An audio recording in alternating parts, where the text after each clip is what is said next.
നമസ്കാരം. സീൽ വാർത്തകളിലേക്ക് സ്വാഗതം. പ്രധാന വാർത്തകൾ.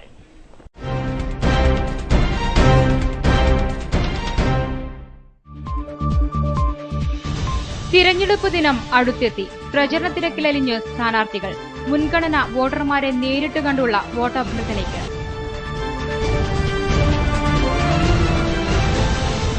നാടിന്റെ മതനിരപേക്ഷത സംരക്ഷിക്കുന്നതിനുള്ള തെരഞ്ഞെടുപ്പാണ് നടക്കാൻ പോകുന്നതെന്നും കേരളത്തിൽ ഇടതുപക്ഷം ദുർബലപ്പെട്ടുകൂടാ എന്ന് അകറ്റി നിർത്തിയവർ പോലും ഇപ്പോൾ ചിന്തിക്കുന്ന സമയമാണിതെന്നും CPM പോളിറ്റ് ബ്യൂറോ അംഗം പിണറായി വിജയൻ. ഉമ്മൻചാണ്ടി RSS വെള്ളാപ്പള്ളി നടേശൻ അവിശുദ്ധ കൂട്ടുകെട്ട് എന്തിനെന്ന് ചിന്തിക്കണമെന്നും പിണറായി വിജയൻ.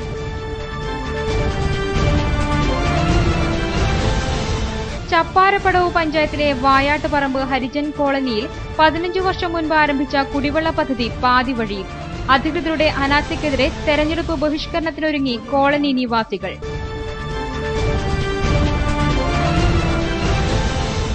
വെള്ളിയാഴ്ച വിജയദശമി. വിദ്യാദേവതയുടെ പുണ്യം തേടി ക്ഷേത്രങ്ങളിലുൾപ്പെടെ എഴുത്തിരുത്തിനെത്തുക ആയിരക്കണക്കിന് കുട്ടികൾ.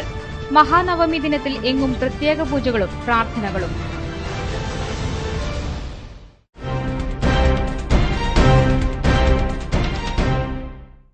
ജനവിധി 2015.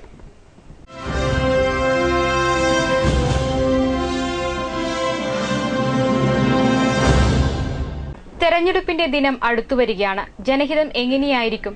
തങ്ങളുടെ വോട്ടുകൾ ശേഖരിക്കാൻ പ്രചരണം കൊഴുപ്പിക്കുകയാണ് സ്ഥാനാർത്ഥികൾ. പോസ്റ്ററുകൾ സ്ഥാപിച്ചും നവമാധ്യമങ്ങളിലൂടെയും വീടുകൾ കയറിയിറങ്ങിയുമെല്ലാം പ്രചരണ രംഗം സജീവമാണ്. തിരഞ്ഞെടുപ്പ് പടിവാതിൽക്കൽ എത്തിക്കഴിഞ്ഞു.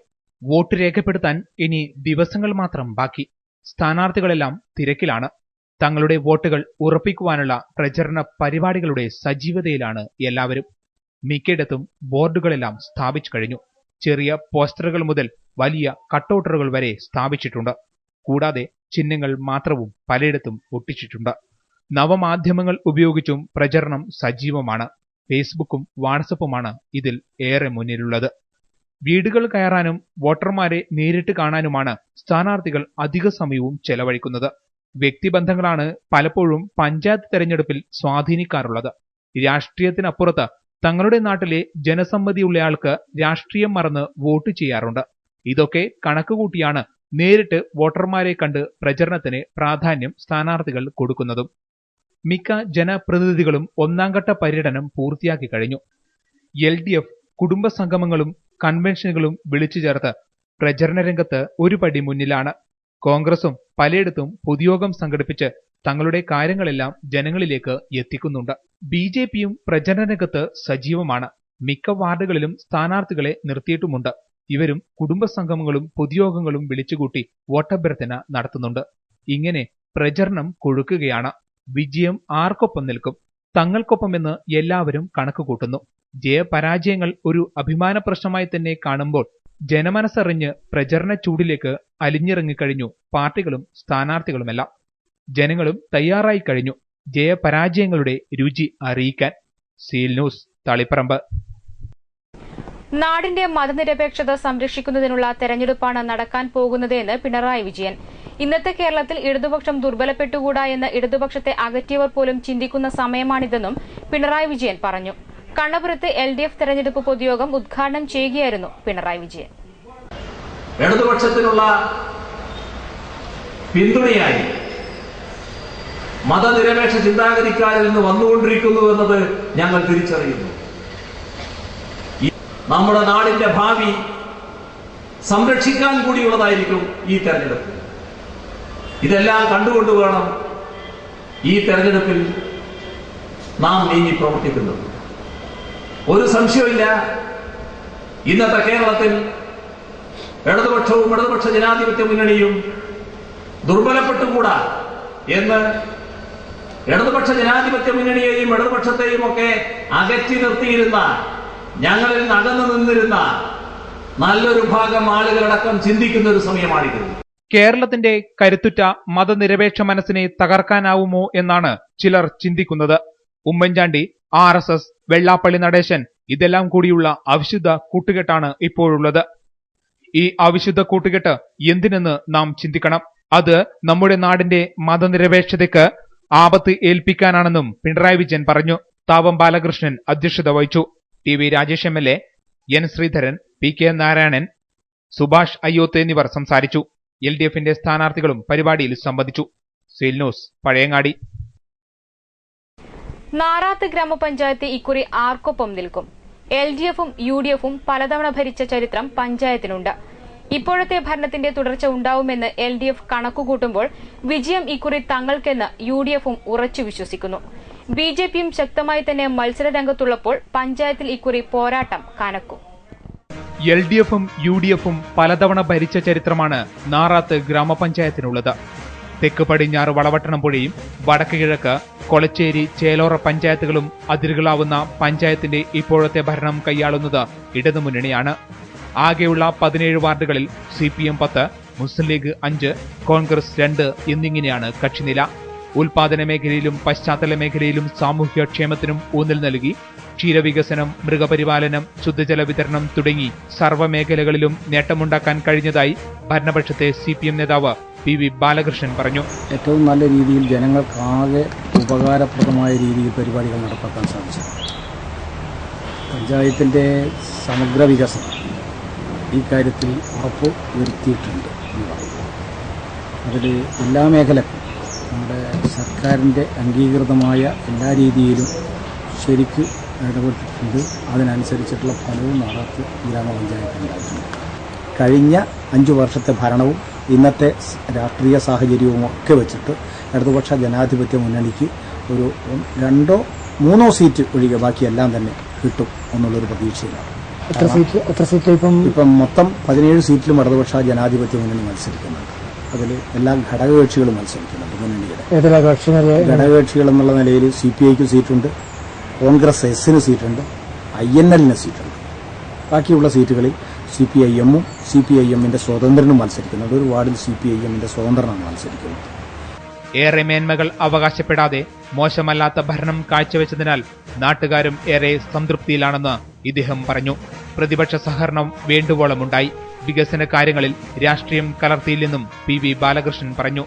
എന്നാൽ വികസന മുരടിപ്പിന്റെ വർഷമാണ് LDF ഭരണത്തിലൂടെ കടന്നുപോയതെന്ന് നാറാത്ത് മണ്ഡലം Congress committee president advocate G Gopalakrishnan കുറ്റപ്പെടുത്തി. ഈ കഴിഞ്ഞ 5 വർഷത്തെ പഞ്ചായത്തിന്റെ ഭരണം എന്നത് കണ്ണൂർ ജില്ലയിലെ ഇത്രയും നിരാശാജനകമായ ഒരു പഞ്ചായത്ത് വേറെയില്ല.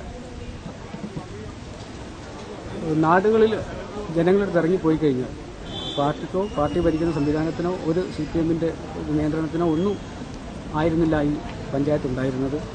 ഉദ്യോഗസ്ഥ തലത്തിലോ അല്ലെങ്കിൽ മറ്റേതെങ്കിലും മാഫിയ സംവിധാനത്തിലോ ആയിരുന്നു ഈ പഞ്ചായത്തിൻ്റെ ഭരണമെന്ന് സാധാരണ ജനങ്ങൾ പറഞ്ഞു. പല നടപ്പാതകളും ജനങ്ങൾക്ക് നടക്കാൻ പറ്റാത്ത ദുസ്സഹമായ സാഹചര്യമാണ്. റോഡുകളൊന്നും യഥാവിധി നടന്നിട്ടില്ല. SC ഫണ്ടുകൾ ലാപ്സായിട്ടുണ്ട്. വികസന ഫണ്ടുകൾ 50%-ൽ 40% കണ്ട് മാത്രമേ അത് പ്രവർത്തിക്കാൻ കഴിഞ്ഞിട്ടുള്ളൂ. ഇത്തവണ UDF തിരിച്ചു വരും. വികസന ഗവൺമെൻറ്, കേരള ഗവൺമെൻറ്റും സംസ്ഥാന പിന്നെ യൂണിയൻ ഗവൺമെൻറ്, കേന്ദ്ര ഗവൺമെൻറ് നൽകുന്ന എല്ലാ ഫണ്ടുകളും ഉപയോഗിച്ചുകൊണ്ടും തനത് ഫണ്ട് ഉപയോഗിച്ചുകൊണ്ടും പഞ്ചായത്തിൻ്റെ നാനാവിധമായ പിന്നെ പുരോഗതിക്കും വേണ്ടി പ്രവർത്തിക്കുമെന്ന് UDF കുറച്ച് പറഞ്ഞിട്ടുണ്ട്. ജനങ്ങൾക്ക് വിശ്വാസമുണ്ട്. അതുകൊണ്ട് നമ്മൾ തിരിച്ചു വരുമെന്നുള്ള കാര്യം യാതൊരു സർവ്വമേഖലകളിലും സമ്പൂർണ്ണ പരാജയമാണ് നാറാത്ത് പഞ്ചായത്തിലുണ്ടായത്. ഉദ്യോഗസ്ഥ ഭരണമാണ് നടന്നതെന്നും ഇദ്ദേഹം പറഞ്ഞു. കേന്ദ്ര സർക്കാരിൽ പ്രതീക്ഷ അർപ്പിക്കുന്ന വലിയൊരു വിഭാഗം ഇത്തവണ BJPക്ക് അനുകൂലമായ സാഹചര്യമുണ്ടാക്കുമെന്ന് നാറാത്ത് മണ്ഡലം പ്രസിഡന്റ് മുകുന്ദൻ അഭിപ്രായപ്പെട്ടു. നിലവിലുള്ള ഭരണസമിതി വെറും കെടുകാര്യത്തെയാണ് ഇപ്പോൾ ഉള്ളത്. അതുപോലെ തന്നെ ഇവിടുത്തെ കോഴിക്കാരുടെ പ്രശ്നം വളരെ വിഷമത്തിലാണ്. നിലവിലുള്ള ഈ ഭരണസമിതി ഏതായാലും ഇപ്രാവശ്യം ഉണ്ടാവില്ല എന്നുള്ള 100% നമുക്ക് ഉറപ്പിക്കാം. അതുപോലെ തന്നെ നമ്മൾ വന്നാൽ അതിൻ്റെ തക്കതായ എല്ലാ നിയമവശങ്ങളും നോക്കി ഏതായാലും ഇപ്രാവശ്യം നമുക്ക് ഈ വാർഡിൽ എന്തായാലും നല്ല പ്രതീക്ഷയുണ്ട്. അത് തീർച്ചയായിട്ടും നമുക്ക് സഹകരിക്കാൻ കഴിയുമെന്നുള്ള ഇപ്പോൾ ഇന്ത്യ മൊത്തം ഉള്ള ഒരു ട്രെൻഡ് ഉണ്ട്. അതിൻ്റെ ഒരു ഗുണം നമുക്ക് ഈ നാറാത്ത് പഞ്ചായത്തിന് കിട്ടുന്നുള്ളതിൽ യാതൊരു സംശയവുമില്ല.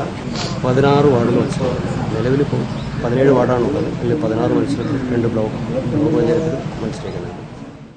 സർവ്വരംഗത്തും പരാജയപ്പെട്ട ഭരണമാണ് 5 വർഷമുണ്ടായതെന്നും ഇദ്ദേഹം കുറ്റപ്പെടുത്തി. ഇപ്പോഴത്തെ ഭരണത്തിന്റെ തുടർച്ച ഉണ്ടാവുമെന്ന് LDF കണക്കുകൂട്ടുമ്പോൾ വിജയം ഇക്കുറി തങ്ങൾക്കൊപ്പമെന്ന് UDFും ഉറച്ചു വിശ്വസിക്കുന്നു. BJPയും ഇവിടെ ശക്തമായി തന്നെ മത്സരരംഗത്തുള്ളപ്പോൾ പഞ്ചായത്തിൽ ഇക്കുറി പോരാട്ടം കനക്കുമെന്ന് തന്നെ വിശ്വസിക്കാം. Seal news, Dharmashala. ശ്രീകണ്ഠാപുരം കരയത്തുംചാലിൽ കേരള കോൺഗ്രസിന്റെ നേതൃത്വത്തിൽ തെരഞ്ഞെടുപ്പ് യോഗം സംഘടിപ്പിച്ചു. യോഗം സംസ്ഥാന general secretary advocate AJ Joseph ഉദ്ഘാടനം ചെയ്തു.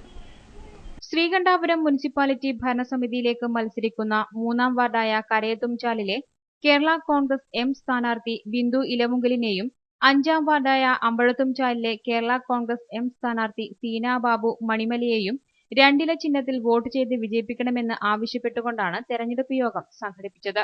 സണ്ണി മുക്കുഴി അധ്യക്ഷത വഹിച്ചു. സജി കുറ്റ്യാനിമറ്റം, വർഗീസ് വയലാമണ്ണിൽ, MM ആന്റണി, ബെന്നി തോമസ് തുടങ്ങിയവർ സംസാരിച്ചു. Seal news, Sreekandapuram. കുറ്റ്യാട്ടൂർ പഞ്ചായത്തിൽ ത്രിതല പഞ്ചായത്ത് തിരഞ്ഞെടുപ്പിനോടനുബന്ധിച്ച് തിരഞ്ഞെടുപ്പ് നടപടിക്രമങ്ങളെയും സുരക്ഷാ ക്രമീകരണങ്ങളെയും കുറിച്ചുള്ള ക്ലാസ് നടന്നു. വാണിജ്യ നികുതി ഓഫീസറും തെരഞ്ഞെടുപ്പ് റിട്ടേണിംഗ് ഓഫീസറുമായ ബാലൻ ചെമ്മഞ്ചേരി ക്ലാസ് എടുത്തു. കുറ്റ്യാട്ടൂർ പഞ്ചായത്തിലെ വിവിധ വാർഡുകളിൽ നിന്നും ജനവിധി തേടുന്ന സ്ഥാനാർത്ഥികൾ, അവരുടെ പോളിംഗ് ഏജന്റുമാർ, വിവിധ രാഷ്ട്രീയ കക്ഷി പ്രതിനിധികൾ എന്നിവർ ക്ലാസിൽ പങ്കെടുത്തു. കുറ്റ്യാട്ടൂർ പഞ്ചായത്ത് സാംസ്കാരിക നിലയത്തിൽ നടന്ന ക്ലാസിൽ റിട്ടേണിംഗ് ഓഫീസർ ബാലൻ ചെമ്മഞ്ചേരി, കുറ്റ്യാട്ടൂർ പഞ്ചായത്ത് സെക്രട്ടറി രാജൻ പുതുശ്ശേരി എന്നിവർ നേതൃത്വം നൽകി. Seal news, Mayyil. നാടിന്റെ വികസന കാര്യങ്ങൾ ചർച്ച ചെയ്യാൻ വിവിധ വാർഡുകളിലെ സ്ഥാനാർത്ഥികളെ അണിനിരത്തി വെള്ളാട് ടൌണിൽ മുഖാമുഖം പരിപാടി സംഘടിപ്പിച്ചു. നടുവിൽ പഞ്ചായത്തിലെ 4 വാർഡുകളിൽപ്പെട്ട സ്ഥാനാർത്ഥികളാണ് നാട്ടുകാരുടെ ചോദ്യങ്ങൾക്ക് മറുപടി പറയുവാൻ മുഖാമുഖത്തിന് എത്തിയത്. വെള്ളാട് കേന്ദ്രമായി പ്രവർത്തിക്കുന്ന നന്മ സ്വാശ്രയ സംഘമാണ് നടുവിൽ പഞ്ചായത്തിലെ 2, 3, 4, 5 വാർഡുകളിലെ സ്ഥാനാർത്ഥികളുമായി പൊതുജനങ്ങൾക്ക് സംവദിക്കാനുള്ള അവസരം ഒരുക്കിയത്. 14ഓളം വികസന പദ്ധതികൾ സ്ഥാനാർത്ഥികൾക്ക് മുന്നിൽ അവതരിപ്പിച്ചുകൊണ്ടായിരുന്നു മുഖാമുഖം പരിപാടി ആരംഭിച്ചത്. പ്രധാനമായും വാർഡിൽ അത്യാവശ്യം വേണ്ട വികസന പ്രവർത്തനങ്ങളെക്കുറിച്ചായിരുന്നു കൂടുതലും ചർച്ച നടന്നത്. വിവിധ രാഷ്ട്രീയ പാർട്ടികളുടെ സ്ഥാനാർത്ഥികൾ ഒരു വേദിയിൽ ഒരുമിച്ചിരുന്ന് ചോദ്യങ്ങൾക്ക് മറുപടി നൽകിയപ്പോൾ കാണികൾക്ക് അതൊരു നവ്യാനുഭവമായി. സ്വാശ്രയ സംഘം പ്രസിഡന്റ് ചാൾസ് പൊന്നാട്ട് മോഡറേറ്ററായി ചർച്ച നിയന്ത്രിച്ചു. TN Balakrishnan, K Mohandas, Biju Orathel, Sajeesh, Thomas Thekkel തുടങ്ങിയ വിവിധ രാഷ്ട്രീയ പാർട്ടി പ്രതിനിധികളും പരിപാടിയിൽ പങ്കെടുത്തു. Seal news, Alakode. കണ്ണൂർ നഗരം തെരഞ്ഞെടുപ്പിനോട് അടുക്കുമ്പോൾ വാഗ്ദാനങ്ങളുടെ പെരുമഴയായി രാഷ്ട്രീയ നേതാക്കൾ സജീവം. എന്നാൽ കണ്ണൂരിലെ റോഡുകളുടെ ശോച്യാവസ്ഥ നേതാക്കൾക്ക് കണ്ട ഭാവമില്ല. റോഡിൽ മുഴുവൻ കുണ്ടും കുഴിയും നിറഞ്ഞ് കാൽനട യാത്രക്കാർക്ക് പോലും യാത്ര ദുഷ്കരമാണ്. വർഷങ്ങളായി റോഡിന്റെ അറ്റകുറ്റപ്പണി നടന്നിട്ട് വാഹനയാത്രക്കാർ ഏറെ ദുരിതം അനുഭവിക്കുകയാണ്. എന്നാൽ അധികൃതർക്ക് ഇതൊന്നും കണ്ട ഭാവമില്ല. നേതാക്കൾക്കും വോട്ട് ചോദിക്കാനുള്ള താല്പര്യം റോഡ് നന്നാക്കാനില്ല എന്ന് നാട്ടുകാർ ആരോപിക്കുന്നു. എത്രയും പെട്ടെന്ന് റോഡ് അറ്റകുറ്റപ്പണി നടത്തി ഇതിനൊരു പരിഹാരം കാണണമെന്നാണ് നാട്ടുകാരുടെ ആവശ്യം. Seal news, Kannur. കുടിവെള്ളം തരാത്തവർക്ക് വോട്ട് നൽകേണ്ടതില്ല എന്ന തീരുമാനത്തിലുറച്ച് തെരഞ്ഞെടുപ്പ് ബഹിഷ്കരണത്തിനൊരുങ്ങുകയാണ് വായാട്ട് ഹരിജൻ കോളനി നിവാസികൾ. ചപ്പാരപ്പടവ് പഞ്ചായത്തിൽപ്പെട്ട ഈ കോളനിയിലെ കുടുംബങ്ങൾ കുടിവെള്ളമില്ലാതെ ദുരിതമനുഭവിക്കുമ്പോഴും 15 വർഷം മുൻപ് ആരംഭിച്ച കുടിവെള്ള പദ്ധതി പാതിവഴിയിലായിരിക്കുകയാണ്. കോളനിയിലെ 50-ലധികം വരുന്ന ഹരിജൻ കുടുംബങ്ങൾ കുടിവെള്ളത്തിനായി നെട്ടോട്ടം ഓടാൻ തുടങ്ങിയിട്ട് വർഷങ്ങൾ ഏറെയായെങ്കിലും അധികൃതർ ഇതൊന്നും കണ്ടമട്ടില്ല. തെരഞ്ഞെടുപ്പ് കാലത്ത് മാത്രം നൽകുന്ന വാഗ്ദാനങ്ങൾ ഇത്തവണയും നൽകിയെന്നൊഴിച്ചാൽ കുടിവെള്ളം ഇവർക്കിപ്പോഴും കിട്ടാക്കനിയാണ്. 15 വർഷം മുൻപ് ബ്ലോക്ക് പഞ്ചായത്തിന്റെ സഹകരണത്തോടെ പഞ്ചായത്ത് ഏറ്റെടുത്ത സ്ഥലത്ത് 15 ലക്ഷം രൂപ മുടക്കി കുടിവെള്ള പദ്ധതിക്കായി കുളവും പമ്പ് ഹൌസും നിർമ്മിക്കുകയും 1.5 കിലോമീറ്റർ ദൂരത്തിൽ പൈപ്പ് ലൈൻ സ്ഥാപിക്കുന്ന പ്രവൃത്തി നടത്തുകയും ചെയ്തിരുന്നു. കാലപ്പഴക്കത്താൽ പൈപ്പുകൾ മുഴുവൻ നശിച്ചതല്ലാതെ ഇതുവരെയായിട്ടും ഇവിടെ കുടിവെള്ളമെത്തിയില്ല. ലക്ഷക്കണക്കിന് രൂപ മുടക്കി സ്ഥാപിച്ച മോട്ടോർ ഇപ്പോൾ തുരുമ്പെടുത്ത് നശിച്ചുകൊണ്ടിരിക്കുകയാണ്. പമ്പ് ഹൌസിലേക്ക് ആവശ്യമായ വൈദ്യുതി കണക്ഷൻ ഉണ്ടെങ്കിലും ബിൽ തുക അടക്കുന്നതല്ലാതെ മോട്ടോർ പ്രവർത്തിക്കുന്നില്ല. ലക്ഷക്കണക്കിന് രൂപയുടെ മോട്ടോർ സ്ഥാപിച്ചിരിക്കുന്ന ഈ കെട്ടിടത്തിന് ഒരു വാതിൽ പോലുമില്ല. പമ്പ് ഹൌസും പരിസര പ്രദേശങ്ങളും മദ്യപാനികളുടെ സ്ഥിരം താവളമായി മാറിയിരിക്കുകയാണ്. സ്വകാര്യ വ്യക്തി ദാനമായി നൽകിയ 3 സെന്റ് സ്ഥലത്ത് വെള്ളം ശേഖരിക്കാനായി നിർമ്മിച്ച കൂറ്റൻ ജലസംഭരണി ഇപ്പോൾ കൊതുകുകളുടെ താവളമായി മാറിയിരിക്കുകയാണ്. ഇവിടെ 15 ലക്ഷം രൂപ മുടക്കിയിട്ട് ഹൈജൻ കോളനിക്ക് വേണ്ടി 15 വർഷം മുമ്പ് നിർമ്മിച്ചതാണ് ഈ കുളം. ഇതുവരെ അതിൻ്റെ ഒരു വികസന പ്രവർത്തനങ്ങൾ കുളം കെട്ടി പൈപ്പ് നിർമ്മിച്ചു എന്നല്ലാണ്ട് ഈ ജനങ്ങൾക്ക് ഉപകാരപ്പെടുന്ന രീതിയിൽ വെള്ളം കൊടുക്കാൻ, ഒരു ബക്കറ്റ് വെള്ളം പോലും കൊടുക്കാൻ ഇതുവരെ നമുക്ക് ഈ പഞ്ചായത്ത് ഈ പ്രസ്ഥാനം കഴിഞ്ഞിട്ടില്ല. എല്ലാ വർഷവും വോട്ട് ചെയ്യുന്നവർ വന്നിട്ട് വോട്ട് തരണം, ഞങ്ങൾ ജയിച്ചു കഴിഞ്ഞാൽ ഇത് ചെയ്തു തരും എന്ന് വാഗ്ദാനം ചെയ്യുന്നല്ലാണ്ട് ഇതുവരെയും അതിൻ്റെ ഒരു പൂർത്തീകരണമാക്കാൻ വേണ്ടി സാധിച്ചിട്ടില്ല. ഇപ്പോൾ ഇവിടെ ഉള്ളവർ ഞങ്ങൾ നാട്ടുകാരെല്ലാം കൂടെ തീരുമാനിച്ചത് എന്താണെന്ന് ചോദിച്ചു കഴിഞ്ഞാൽ ഇത് പൂർത്തിയാക്കാണ്ട് ഇവിടുന്ന് ഉള്ളവർ വോട്ട് ചെയ്യുന്നില്ല എന്നുള്ളതാണ് തീരുമാനം എടുത്തിരിക്കുന്നത്. ഒരു കുന്നിൻ്റെ മുകളിലാണ് കോളനിയുള്ളത്. അവിടെ മഴക്കാലത്ത് പോലും വെള്ളത്തിന് ക്ഷാമമാണ്. എല്ലാം പല കുഴൽക്കിണർ വഴി നിർമ്മിച്ചിട്ട് അതിൽ പോലും വെള്ളമില്ലാത്ത അവസ്ഥയാണ്. അപ്പം പ്രകൃതി ഇപ്പം താഴ്ഭാഗത്ത് ഇപ്പം ഒരു കുളമുണ്ടായിട്ടും അവർ വെള്ളത്തിന് വേണ്ടി ഇപ്പം ബുദ്ധിമുട്ടുന്നത് ഈ നേതാക്കന്മാർ കാണുന്നില്ല. അവർ വോട്ടിന് വേണ്ടി വരുന്നു. അത് നമുക്കൊരു പ്രതിഷേധാർഹമാണ്. പാവപ്പെട്ട ജനവിഭാഗങ്ങൾ താമസിക്കുന്ന ഈ പ്രദേശത്തോട് അധികൃതർ കാണിക്കുന്ന അവഗണനയ്ക്കെതിരെ ശക്തമായ പ്രക്ഷോഭത്തിനൊരുങ്ങുകയാണ് നാട്ടുകാർ. കുടിവെള്ളം തരാത്തവർക്ക് ഇക്കുറി വോട്ട് നൽകേണ്ടതില്ല എന്നാണ് ഇവരുടെ തീരുമാനം. Seal news, Alakode. തളിപ്പറമ്പ് ഖാദി തൊഴിലാളികളുടെ കുടുംബസംഗമം KKN പരിയാരം ഹാളിൽ നടന്നു. CPM Taliparamba area secretary P. Mukundan ഉദ്ഘാടനം ചെയ്തു. LDF ഗവൺമെന്റ് അധികാരത്തിന്റെ സമയത്ത്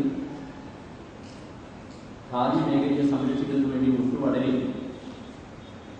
പരിപാടികൾ നടപ്പിലാക്കിയിട്ടുണ്ട്. തൊഴിലാളികളുടെ ജീവിതം മെച്ചപ്പെടുത്താനും അവരുടെ കൂലിയിലും മറ്റ് സേവന വ്യവസ്ഥകൾ പരിഷ്കരിക്കുന്നതിനും നല്ല ഇടപെടൽ നടത്തിയത് LDF ഗവൺമെന്റിന്റെ കാലം.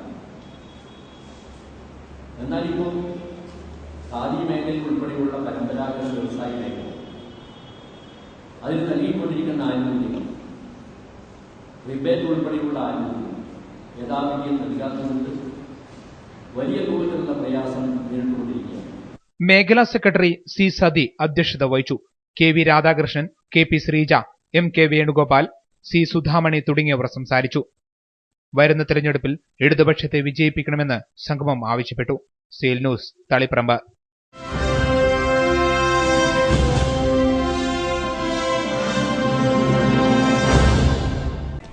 മറ്റു വാർത്തകളിലേക്ക്.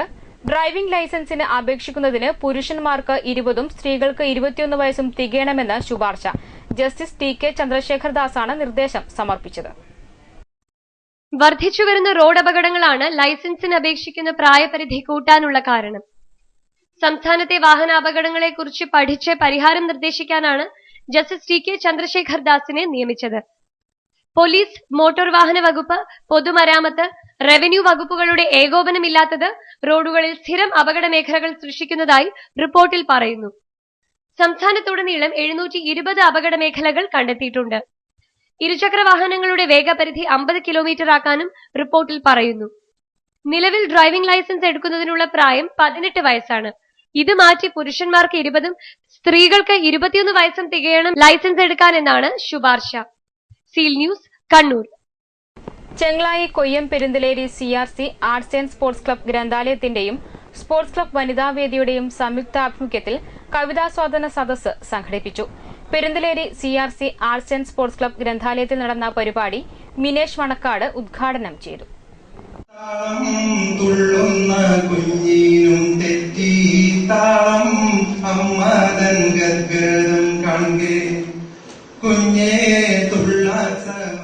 മലയാളത്തിന്റെ കാവ്യാസ്വാദന പാരമ്പര്യത്തെ പ്രോത്സാഹിപ്പിക്കുന്നതിനായാണ് കേരള ഗ്രന്ഥശാല സംഘത്തിന്റെ 70ാം വാർഷികാഘോഷത്തിന്റെ ഭാഗമായി കവിതാസ്വാദന സദസ്സ് സംഘടിപ്പിച്ചത്. ചടങ്ങിൽ advocate Ratnakumari, VC Aravindakshan, KP Mohanan തുടങ്ങിയവരും സംബന്ധിച്ചു. Seal news, Sreekandapuram. വെള്ളിയാഴ്ച വിജയദശമി. അക്ഷരദേവിക്ക് എങ്ങും പ്രണാമമാണ്. വിദ്യാദേവതയ്ക്ക് പ്രണാമമർപ്പിച്ച് എങ്ങും പൂജകളാണ്. അക്ഷരദേവതയുടെ വരപ്രസാദം തേടി ചൊവ്വാഴ്ചയാണ് പുസ്തകങ്ങൾ പൂജയ്ക്ക് വെച്ചത്.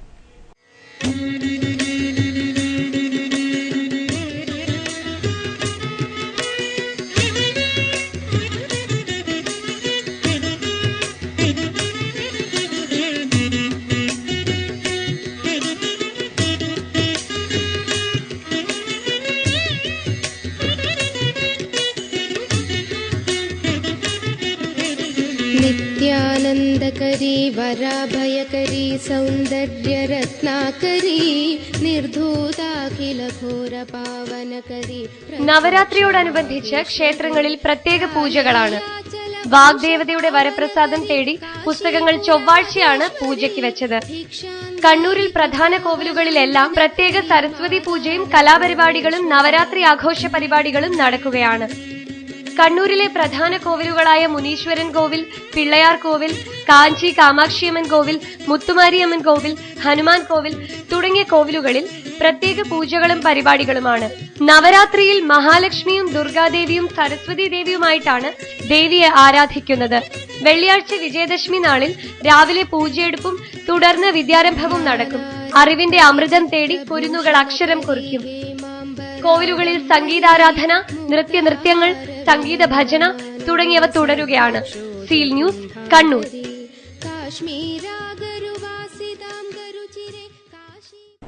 നവരാത്രി ആഘോഷങ്ങളുടെ ഭാഗമായി ശ്രീ നെല്ലിയോട്ട് ഭഗവതി ക്ഷേത്രത്തിൽ ചണ്ഡികാ ഹോമവും ദുർഗാപൂജയും നടന്നു. ക്ഷേത്രം തന്ത്രി കരുമാരത്തില്ലത്ത് പരമേശ്വരൻ നമ്പൂതിരിപ്പാടിന്റെ കാർമ്മികത്വത്തിലാണ് ദുർഗാപൂജയും ചണ്ഡികാ ഹോമവും നടന്നത്. മാതൃമഹത്വം എന്ന വിഷയത്തെക്കുറിച്ച് ജ്യോതിഷ പണ്ഡിതൻ മുരളി വാര്യർ പ്രഭാഷണം നടത്തി. തുടർന്ന് അന്നദാനവും പ്രസാദ സദ്യയും നടന്നു. ക്ഷേത്രത്തിൽ വിജയദശമി ദിനത്തിൽ വിദ്യാരംഭവും വാഹനപൂജയും തുടർന്ന് പ്രസാദ സദ്യയും നടക്കും. Seal news, Dharmashala. ചെറുകുന്ന് കോവപ്പുറം കുണ്ടിലവളപ്പിൽ തറവാട് ശ്രീഗുരു മൂകാംബിക ക്ഷേത്രത്തിൽ നവരാത്രി മഹോത്സവത്തിന്റെ ഭാഗമായി വിവിധ പരിപാടികൾ നടന്നു.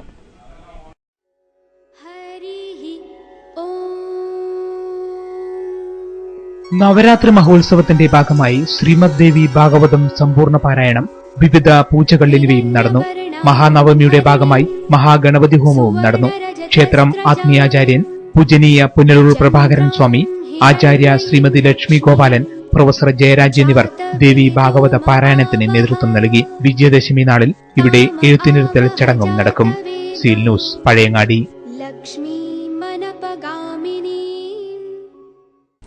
കുറ്റ്യാട്ടൂർ ശിവക്ഷേത്രത്തിൽ നവരാത്രി ആഘോഷങ്ങളുടെ ഭാഗമായി നിരവധി ചടങ്ങുകൾ നടന്നു.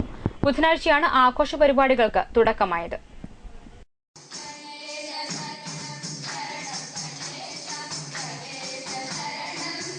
കുറ്റ്യാട്ടൂർ മഹാശിവക്ഷേത്രത്തിൽ നവരാത്രി ആഘോഷ ചടങ്ങുകൾക്ക് ബുധനാഴ്ചയാണ് തുടക്കമായത്.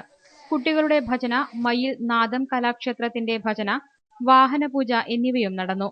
വെള്ളിയാഴ്ച രാവിലെ നടക്കുന്ന ഗ്രന്ഥപൂജയോടെ 3 നാൾ നീണ്ടുനിന്ന കുറ്റ്യാട്ടൂർ മഹാശിവക്ഷേത്രത്തിലെ നവരാത്രി ആഘോഷ ചടങ്ങുകൾ സമാപിക്കും. സീൽ ന്യൂസ്, മയിൽ. പട്ടുവം സ്വദേശിയെ വെള്ളിക്കൽ പുഴയിൽ മരിച്ച നിലയിൽ കണ്ടെത്തി. 60 വയസ്സുള്ള കെ ഗോവിന്ദന്റെ മൃതദേഹമാണ് കണ്ടെത്തിയത്. രാവിലെ 11:30ഓടെയാണ് വെള്ളിക്കൽ പുഴയിൽ മൃതദേഹം കണ്ടത്. നാട്ടുകാർ വിവരം അറിയിച്ചതിനെ തുടർന്ന് തളിപ്പറമ്പ് പോലീസ് സ്ഥലത്തെത്തുകയും മൃതദേഹം നാട്ടുകാർ കരക്കടുപ്പിക്കുകയുമായിരുന്നു. ഒരാഴ്ചയോളം പഴക്കമുണ്ടായിരുന്നു മൃതദേഹത്തിന്. പട്ടുവം സ്വദേശിയും മൊറാഴിയിൽ താമസിക്കുന്നതുമായ കെ ഗോവിന്ദന്റെ മൃതദേഹമാണെന്ന് ബന്ധുക്കൾ തിരിച്ചറിഞ്ഞു. ഒരാഴ്ചയോളമായി ഇയാളെ കാണാതായിട്ടും. തളിപ്പറമ്പ് എസ്ഐ കെ ജെ വിനോയുടെ നേതൃത്വത്തിൽ ഇൻക്വസ്റ്റ് നടത്തി പരിയാരം മെഡിക്കൽ കോളേജിൽ നിന്നും പോസ്റ്റ്മോർട്ടത്തിന് ശേഷം മൃതദേഹം സംസ്കരിച്ചു. Seal news, Taliparamba. KSEB officers association cultural ജില്ലാ കമ്മിറ്റി സ്കോപ്പിന്റെ ആഭിമുഖ്യത്തിൽ ക്രിക്കറ്റ് മത്സരം സംഘടിപ്പിച്ചു. കണ്ണൂർ ജില്ലാ കമ്മിറ്റിയുടെ നേതൃത്വത്തിൽ കണ്ണൂർ എഞ്ചിനീയറിംഗ് കോളേജിൽ നടന്ന ക്രിക്കറ്റ് മത്സരം Kannur electrical deputy chief engineer Augustine Thomas ഉദ്ഘാടനം ചെയ്തു. ചടങ്ങിൽ അജയൻ സി അധ്യക്ഷത വഹിച്ചു. ടി ശശി, കൾച്ചറൽ കമ്മിറ്റി സംസ്ഥാന കൺവീനർ മധുസൂദനൻ, ഹരീഷൻ മൊട്ടമൽ തുടങ്ങിയവർ പങ്കെടുത്തു. Seal news, Dharamshala. പ്രധാന വാർത്തകൾ ഒരിക്കൽ കൂടി.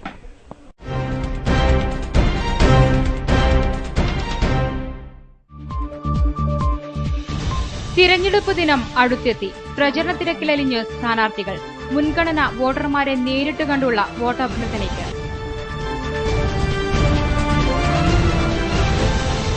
നാടിന്റെ മതനിരപേക്ഷത സംരക്ഷിക്കുന്നതിനുള്ള തെരഞ്ഞെടുപ്പാണ് നടക്കാൻ പോകുന്നതെന്നും കേരളത്തിൽ ഇടതുപക്ഷം ദുർബലപ്പെട്ടുകൂടാ എന്ന് അകറ്റി നിർത്തിയവർ പോലും ഇപ്പോൾ ചിന്തിക്കുന്ന സമയമാണിതെന്നും CPM പോളിറ്റ് ബ്യൂറോ അംഗം പിണറായി വിജയൻ.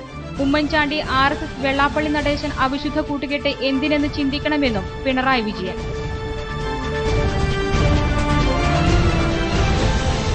ചപ്പാരപ്പടവ് പഞ്ചായത്തിലെ വായാട്ടുപറമ്പ് ഹരിജൻ കോളനിയിൽ 15 വർഷം മുൻപ് ആരംഭിച്ച കുടിവെള്ള പദ്ധതി പാതി വഴിയിൽ. അധികൃതരുടെ അനാസ്ഥയ്ക്കെതിരെ തെരഞ്ഞെടുപ്പ് ബഹിഷ്കരണത്തിനൊരുങ്ങി കോളനി നിവാസികൾ.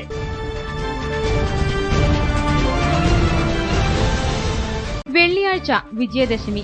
വിദ്യാദേവതയുടെ പുണ്യം തേടി ക്ഷേത്രങ്ങളിലുൾപ്പെടെ എഴുത്തിരുത്തിനെത്തുക ആയിരക്കണക്കിന് കുട്ടികൾ. മഹാനവമി ദിനത്തിൽ എങ്ങും പ്രത്യേക പൂജകളും പ്രാർത്ഥനകളും.